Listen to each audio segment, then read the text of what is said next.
Hindi naman po talaga guys bababa sa harapan ng Diyos sasabihin sa'yo, nito yung pagkain para sa'yo. Real talk lang tayo doon, ha? So, ang Diyos kasi marami siyang way kung paano niya gamitin yung kapangyarihan niya. But never ako nagsabi sa sarili ko na isa akong propeta, never.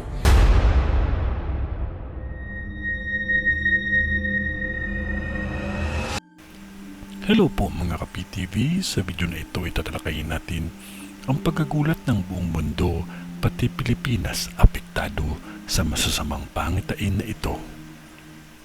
Pero kung ikaw ay hindi pa nakasubscribe sa aking channel, baka naman.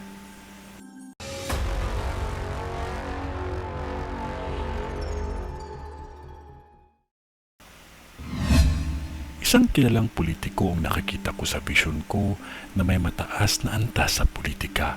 Ang nakikita ko narilisan na sa mundo natin. May nakikita akong naging leader o pangulo ng bansa natin ang biglaang paglisan niya at magpapaalam na sa mundo natin dahil sa kanyang karamdaman. Mayor ng Luzon ang nakikita ko ang biglaang paglisan din. Alam ko madaming mayor ang Luzon. Ngunit may nakikita akong biglaang paglisan at hindi lang 2 o 3 ito. Hindi lang karamdaman ang dahilan ng pagkasawi ng iba sa kanila. At isang antas o mataas na antas ng politika na may mataas na katungkulan ang lilisan din. Lahat ng ito ay nakikita ko sa vision ko na mangyayari pa lamang. Isang sasakyang panghimpapawid na halos mga politiko ang sakay ang nakikita ko na maaksidente pa lamang. At hindi lang sa Pilipinas ito magaganap at pati sa ibang bansa din na may kulay na mga kahel.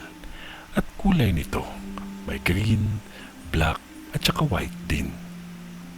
May nakikita akong konting blue. Mag-iingat lamang ang lahat at huwag nating kalimutan ang manalangin sa Diyos palagi. Dahil siya pa din ang pinakamakapangyarihan sa lahat. May sasakyang panghimpapawid na maaksidente akong nakikita pa na sa ibang bansa ito. Blue and white. Ang buhay ay iisa lang ang pahalagahan natin at lagi nating mag-ingat at huwag kalimutan ang manalangin. Isang leader din ng Islam na bansa ang magpapaalam na sa bansa natin. Lagi mag-ingat at higit sa lahat, huwag kalimutan ang manalangin. Sa ngalan ng Diyos Ama, ng Diyos Anak, at ng Diyos Espiritu Santo. Amen.